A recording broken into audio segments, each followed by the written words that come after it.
We have another unboxing and first look for you today, and I'd be lying if it was a total first look. Another VFC gas blowback to take a look at, and I just want to go over a couple things with you. First of all, I waited like a month and a half for this to show up, and that's because of shipping companies not wanting to take packages of certain weights. And I also want to say a huge thank you to Red Wolf for making things a lot easier. I picked this up with my own BBs, but to make things like imports into the US, which we have challenges with because they're charging us crazy amounts on import taxes, Red Wolf actually allows you to give them an upfront, which is often cheaper if you're picking up something really large and really heavy and pricey like this, so that you don't have to go with the gamble of how much are they going to charge me when it comes into the States. Red Wolf will take the gamble, give you an upfront, and then if it costs any more, they take care of it, which is really cool. So thank you, Red Wolf, and your communication throughout the entire thing was huge. As per usual, shipping companies are a pain. Customs took forever to get it to me.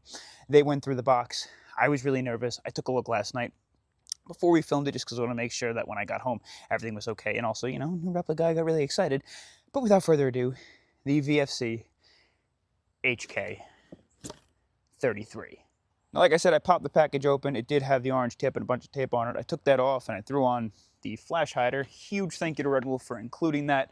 I don't know why more companies don't do that. It's absolutely annoying that when you get a replica, companies will take off the flash hider, throw an orange one in. I understand it's federally mandated until it gets into certain areas, or if it's not. But then what they wind up doing is just tossing it, or I don't know where they put it, maybe reselling it. Thank you for including that in the package. Also, it's super moist. That has nothing to do with the box. It's just that this came from the air conditioning and then right outside into a really, really hot and humid climate. So it's going to take a minute for that to kind of dry off. Pop this out of the box. As per usual with the VFCs, they kind of come in a box that it keeps it protected. It was also in a plastic bag, but there's just a bunch of, cardboard in here. The unboxing experience is nothing like a Tokyo Marui. Obviously, also in the box, we have a single mag, and it looks like they also gave us a speed loader in some directions. But let's get the box out of the way.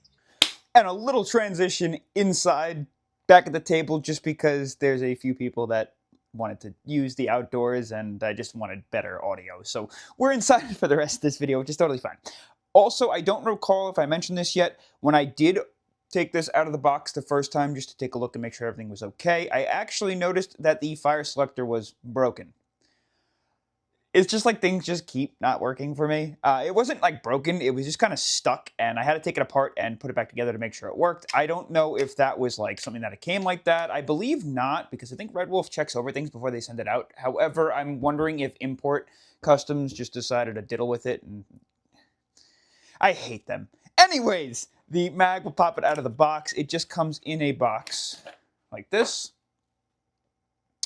And we'll go over just like a first look and impressions, and then we'll get into the review video at another point. So for anyone who's new to this channel, obviously what we do is we take a first unboxing and a look at things, share some of my opinions. I use this to get your feedback in the comments if you own one of these or anything that I missed out on, and then we go ahead and do a full review video, and then maybe some like minor upgrade series and stuff too, if we pick up any extra parts or make it look a little different, which I think we can with this. I don't know how much I want to change, but I think we can.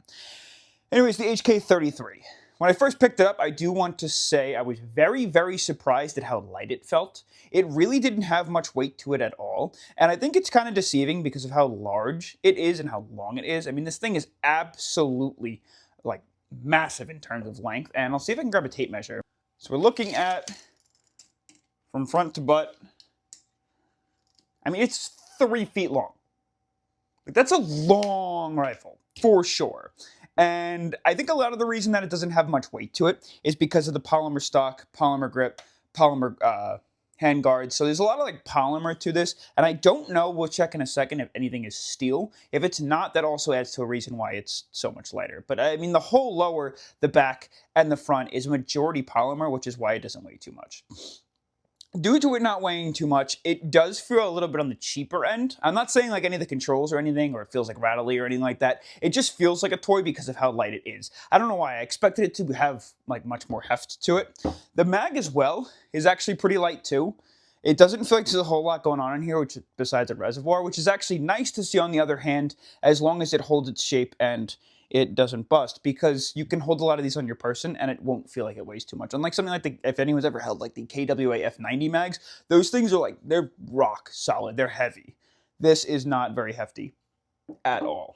Okay, so the reason that I went to pick this up is because, honestly, I was kind of just scrolling through Red Wolf's website, and I haven't personally owned any of the variants, like the MP5 or anything like that, But I saw this, and for some reason it just caught my eye. It wasn't something that was on my radar specifically, but I thought it was really attractive. I put it in my cart, took it out, did it again like a couple weeks later, and then I was back on Red Wolf, and I couldn't help myself.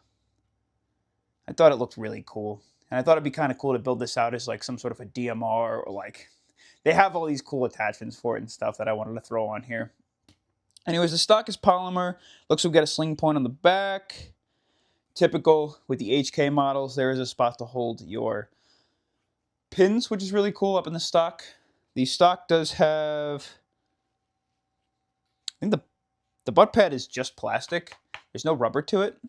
Same coating as the rest. This is totally hollow, I can tell. Yeah, your typical like MP5 style rear sight. The fire selector is not ambi. Clicks into place nicely for now. Like I said, it was busted before. And I'll show you that as we take it down, just like a brief look at it.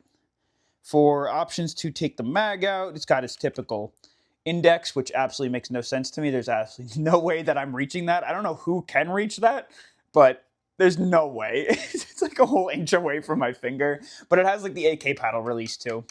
It's very sticky. It almost seems like it has to wear itself in. That's really interesting. I don't know if it's supposed to do that, but when you push the mag release, it kind of tilts out of the way. You see that? This one specifically, it really tilts.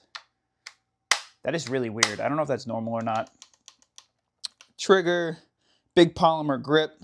That is 100% designed for right-handed shooters. Left-handed, that is not molded correctly for it at all. It's going to feel a little goofy. You'll have this big thing cutting into the center of your palm. Still got its like made in Taiwan stickers on it. We can go ahead and... Oh, no! Just use vinyl stickers. I don't know why companies still use stickers like this. Such a pain. I feel like we're at a point now where you don't need to do that. I hate sticker residue. Okay, that didn't come off too bad. I mean, come on, VFC. Stop using those stickers. Cool. And it's got another sticker on the back here. The little Japanese sticker. Boom. All right. The handguard is this big honk of plastic. I don't particularly know what this is, if that's like a sling attachment point, or if that's just a way to help remove the handguard after you pop this pin out. Not sure. I'm going to have to do a little research on that. It does have your collapsible charging handle, which doesn't seem to want to fall out of place if you hold it in place for some reason. It's kind of weird. Just gets like a little stuck. I'd assume it's just like the buildup of material. As that wears down, I'd imagine that's not the case. It also levers itself backwards, I guess to help with charging. It's smooth, but the spring tension there is so weak. I feel like I could get that stuck almost. Yeah, you see? I don't know if you could see that. You could totally relax it, and the bolt won't fly forward all the way unless you give it a little extra help. So I definitely recommend just like a full release. Again, maybe added spring tension might be a good idea. Maybe not. It'll help reduce wear on this platform. Or as it wears in, that might not be so much of a problem. You can also lock this up and out of the way. I don't know how HK slappable this is going to be. We'll have to check the material and whatnot. If it is, that's great. If not, I'm going to be really upset. Our front sight, which is not elevation adjustable at all, it doesn't look like. Unless, yeah, I don't think there's any elevation adjustment there. It's just a massive front sight.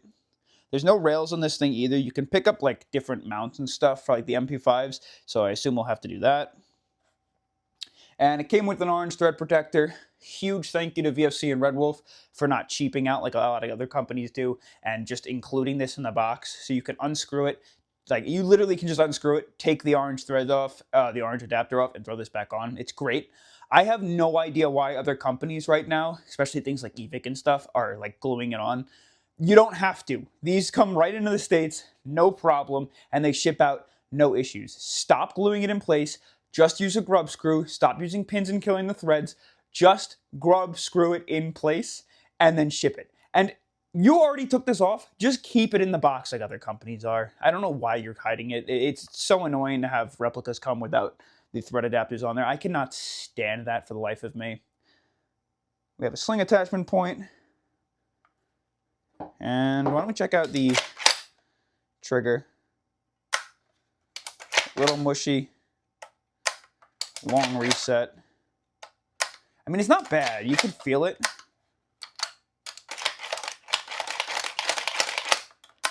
I don't know. It feels like it definitely needs a wear-in period. It's mag in. It's got like a little rock system that it needs. Slightly rocks in place. It's pretty tight in place, mag. Something about it feels mushy when you put the mag in and then when you take it out. It's definitely mushy. Whatever's going on back here, I would imagine is why. Yeah, okay, so the HK33. You know, it feels a little cheaper than I thought it was going to feel, I'm not going to lie to you. Especially with my most recent VFC unboxing, I think we had the MP7, but that was used and it felt good. It felt light and cheap-ish, but it's a great replica. And then when you got something like the PPSH from them, it felt hefty. It felt real. It was, I cannot tell you how nice it felt exterior. I know its performance wasn't great, but it felt amazing exterior.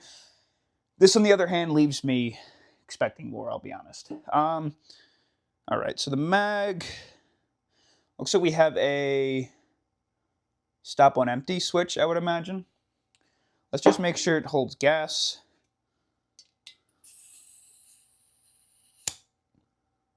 It does, there's no leak. And I would assume since there's no bolt lock, obviously it's not going to fire unless we switch that stop on empty switch. Yeah, nothing, it's not going to stop on empty, or it's not going to fire on empty. Let's see if we can't switch that off, make sure that works. A lot of times these are very, very tight.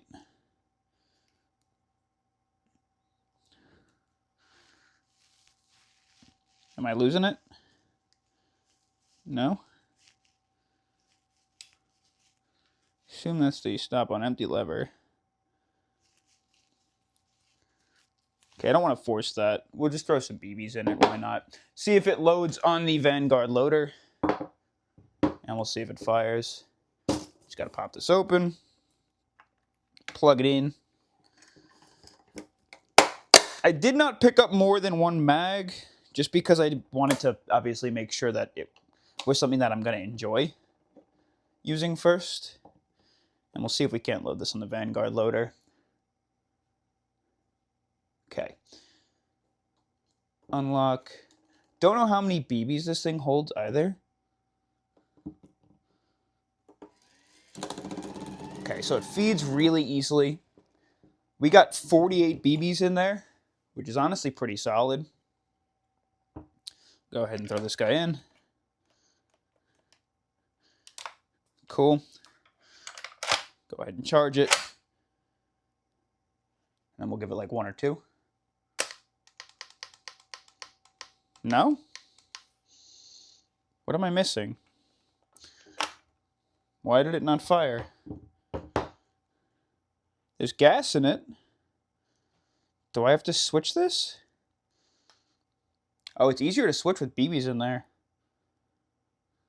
That's so weird though. Like, why would I have to switch that? Even if it was on like dry fire mode, it should have still fed.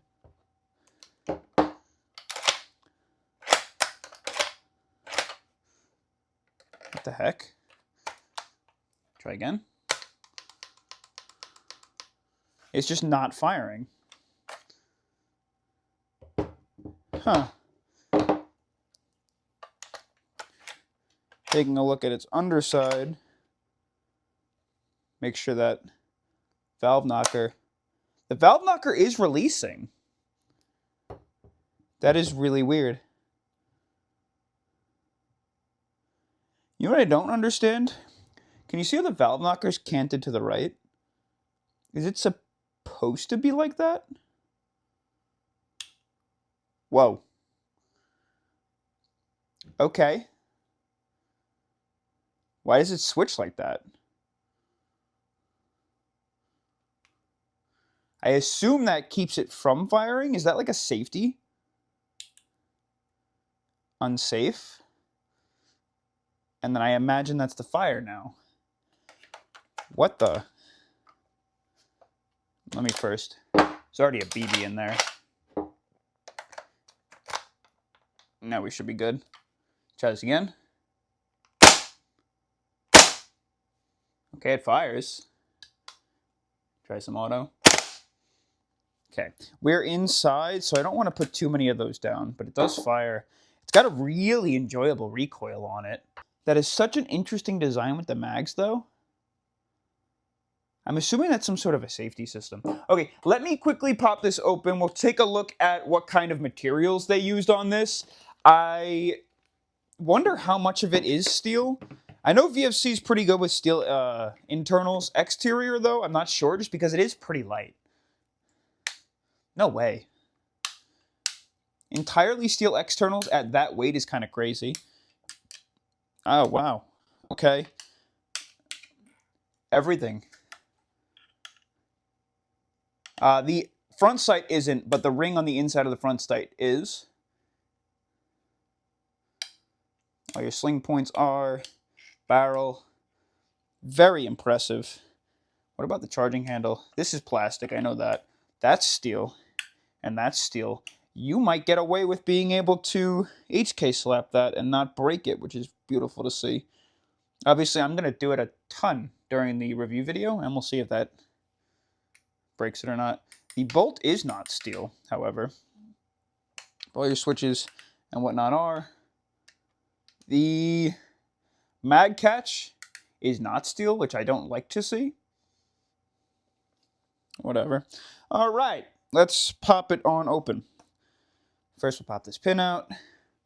I'm probably going to need something to push it all the way through. And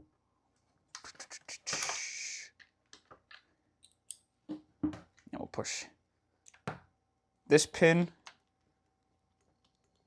out. And then we'll push this pin out, which should pop out pretty easily. Yeah. These ones are always a little looser.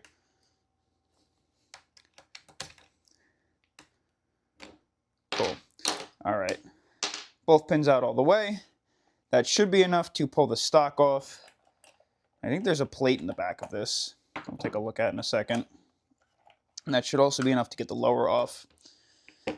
All right. There's a plate inside of the stock, I think. Yeah. That helps catch recoil. Where did I put that magnet? There it is. Assume this is steel too, which it is. It's nice to see. The bolt carrier spring rod, spring guide. It's got some plastic buffers on it. That's a steel buffer. The actual rod itself does appear to be steel. Obviously all the springs and whatnot too. So it's steel on steel contact.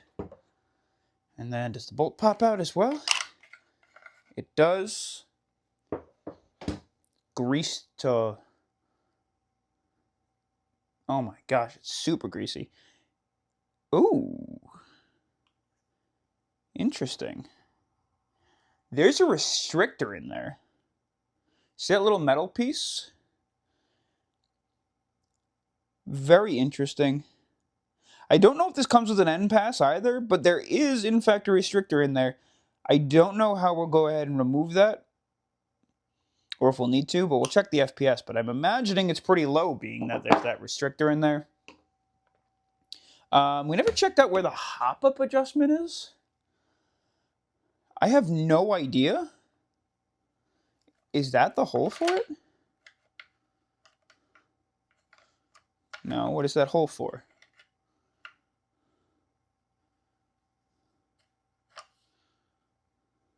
No.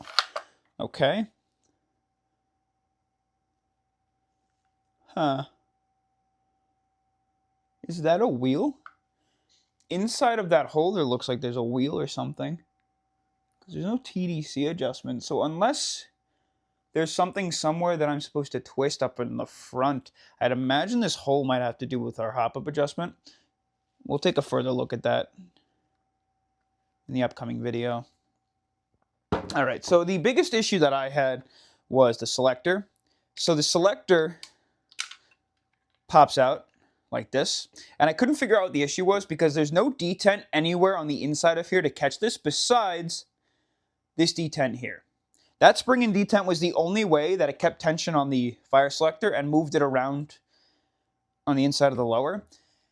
And this guy was indented inwards and it was stuck. So I just took something and pressed it again and then add a little bit of lubrication on the outside of it and let it kind of drip in there. And now it works. So I think it just like factory-wise, it just got stuck for some reason, which was super odd. But I was able to get that fixed. So that was good. All right, the HK33. First look. Check the internals. I don't know why I didn't do that yet. Yeah, baby. Full steel internals. Nearly. Valve knocker's not steel. I don't know why they skip out on like one part. I'm sure it saves a little bit of money, but I can't imagine it saves all that much. Okay, so majority of parts on the inside of the fire control group are steel. I am excited to test this out because I think it has a lot of potential to look really cool after we kind of build it out and add some attachments to it and whatnot.